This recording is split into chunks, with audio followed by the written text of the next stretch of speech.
and you're currently world number one. So I'm going to ask you about that. Is that anything you ever draw upon inside the ropes while competing, or is it just something that people like myself ask you about after you're finished for the day?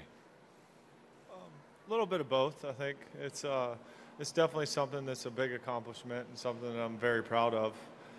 It just, for me, it's more of, it shows that the things that I'm doing, on the course and off the course are working, and, it just gives me more confirmation to keep doing those things and just keep trying to get better. But, there's so many good guys that are, right there, right behind me that, I've got to continue to play very, very well if I want to stay in that position. All right, let's talk about the golf course here at Bellerive. I don't believe you played here in '08. So what are your first impressions, and where do you see your game fitting into this challenge here this week? The first time I saw the golf course was yesterday. The golf course, I feel like it's in very good condition. The greens are a little soft, but it's still, there's a lot of quadrants in all the greens, so it's going to be fairly difficult to get at the flags. You definitely got to hit the fairways because the rough's very penal, I feel like. And but I feel like the course sets up well for me. I really liked it yesterday when I played it. And I feel like the game's in pretty good form coming into this week. Sure is. Okay, let's hit the floor here for some questions, and let's right here in the front, number one, please.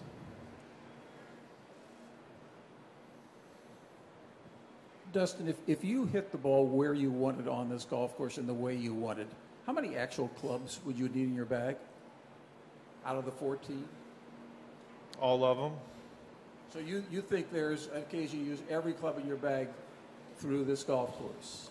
I think so. I mean, yesterday, just the way the course played, I hit pretty much all the clubs in my bag.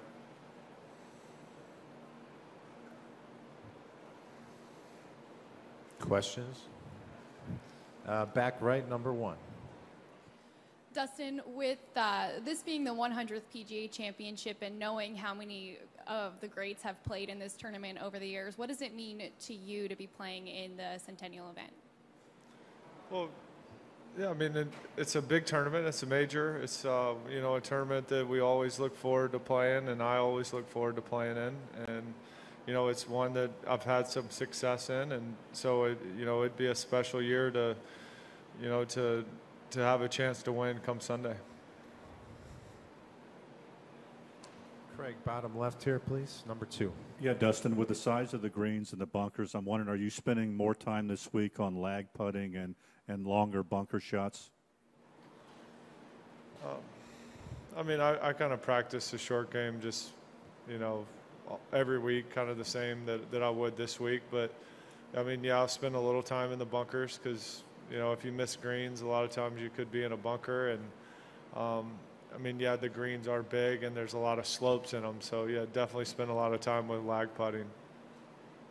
Let's go to Doug, number two. I realize this is dangerous territory asking you to remember stuff from 10 years ago. But your rookie year, do you remember, as good as you were coming out of college and getting your card and everything, of wanting to get into the majors and not getting into this one?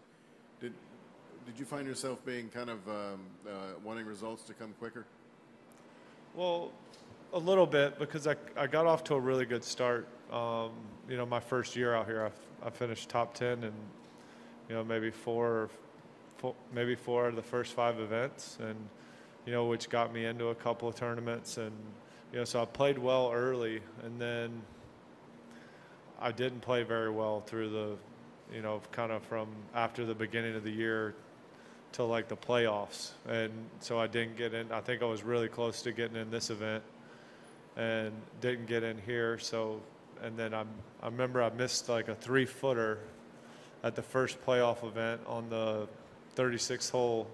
I had to make it I had to make the putt to make the cut, and then I would have moved on to the next week also if I made the cut, and then I ended up missing.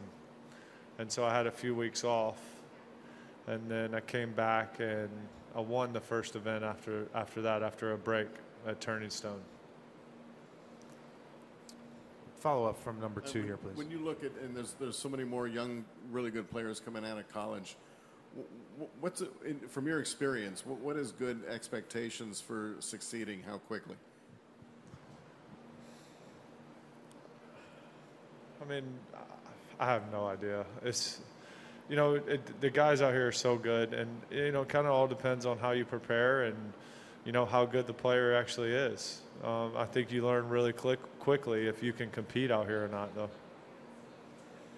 Straight back, number 1, Scoop.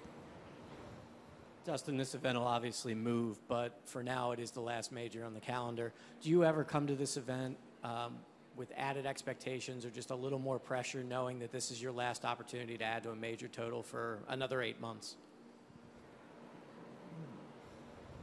No, I think I try to approach every major, every tournament that I go to with kind of the same expectations. I mean, I expect to play well. I feel like, especially coming off of, you know, 2 really good weeks, I feel like the game's in good shape. And so, yeah, I expect to play well here this week, yes. Let's go to number 2, left here, Mark. Dustin, to follow up on that, what do you think the move to May of this championship will have on the entire golf year? How will that affect the rhythm of the season? I think the schedule that they have, the way it's changing, is very good. I feel like it spaces out the big tournaments. You know, it's not as congested right at the end of the year. And, you know, so I really like the schedule for next year. I think, too, the PGA moving to May, it gives, you know, maybe opens up a few more venues that they could use. So, yeah, I think it's good. John. Follow up, please. Unrelated, but what do you think of the policy of the PGA allowing players to wear shorts in practice sessions, and where do you stand on that? I think it's good, especially as hot as it is here. You know, it's nice if you want to wear shorts to be able to wear them. All right, let's go way back, number 2, please. Dustin, with your mother-in-law being from here and with Wayne having some ties here, how about the hometown or the entourage and the hometown support you'll get this week? I think it'll be great. Hopefully I got a lot of fans with a lot of support. I know I have a lot of family here that's going to be out supporting me, so it definitely helps. And, you know, I'm excited for this week. I think I'll have you know, Wayne will bring a lot of fans out there for me, so that'll be nice. And when you and Wayne talk shop, I know he's an avid golfer. Do you get anything from his greatness in his sport that has helped you in your sport? Well, I think anytime you can spend time with someone who's kind of dominated their sport and just, you know, kind of pick their brain and kind of see what they did to become so good, it definitely helps, absolutely. Doug again, number 2. Do you plan to wear shorts in the practice round, or did you just forget to pack them because you're not used to it? Yeah, I definitely forgot to pack them. But, I mean, today I was going to play really early this morning, so it wasn't going to be too hot, so I just wore pants. And I did it last year at Quail Hollow, and it almost felt kind of weird wearing shorts, especially when I wear pants every single day out here. At home, I do wear them a bunch, but yeah, I definitely forgot. Let's hit number 1, straight back, Patrick. Hi, Dustin. It's already been a successful year for you, of course, but just spell it out for us. How much would it mean to you to get that second major title under your belt by winning here this week and cap off an already great year? Well, I mean, it would be a very big accomplishment. I think it's definitely something that I really want to do, is get that second major. And, you know, this week would mean a great deal. And especially I've had a really good year so far. I think it would make it into a great year. 2 again. Jordan was talking earlier about, I wouldn't call it failures, but having a chance to win and not getting it done, and looking big picture at chances. When you look back at all the majors you've contended in, do you see failure, or do you see the fact that you've just given yourself opportunity? How do you balance between the negative and the big picture? I think that's tough to do, but I feel like I look back and try to take, what I did very well that week and try to, look back at the good things I did, and then obviously try to learn from what I did, that I didn't do so well and why I didn't win, and just try to improve that so that the next time I'm in the situation I can, hopefully handle it better. Let's come up here in the front row, right number 1, please.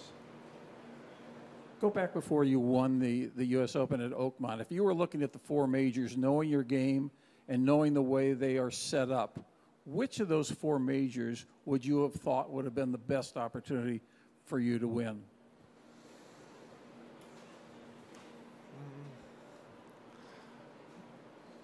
Before I'd won, probably the Masters is what, the one that I feel like I like the golf course. I feel like it sets up very well for me. I play it well.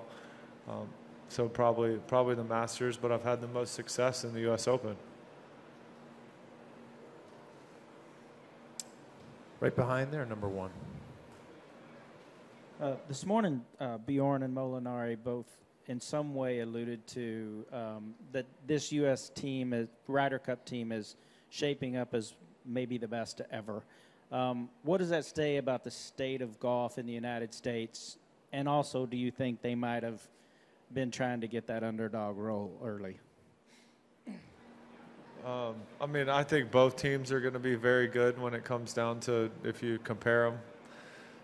We're going to have a really good team. They're going to have a good team, and it's going to be a great match. I think it's going to come down to the singles like it always does, and it's going to be very close to the end. But I do think the game of golf is in a great state right now. Anybody else from Mr. Johnson? Number 2 again. Can you have a great year without winning a major? Yeah, I can still have a great year. Absolutely. What do you consider? What would you consider one? So far it's been pretty good. Obviously, it would, it can get a lot better. I got 4 pretty big tournaments coming up, and the Ryder Cup, which is another big one. So technically 5 big tournaments coming up. I can still make it a great year. Dustin, thank you. Thank you very much for your time, and have a great week in St. Louis.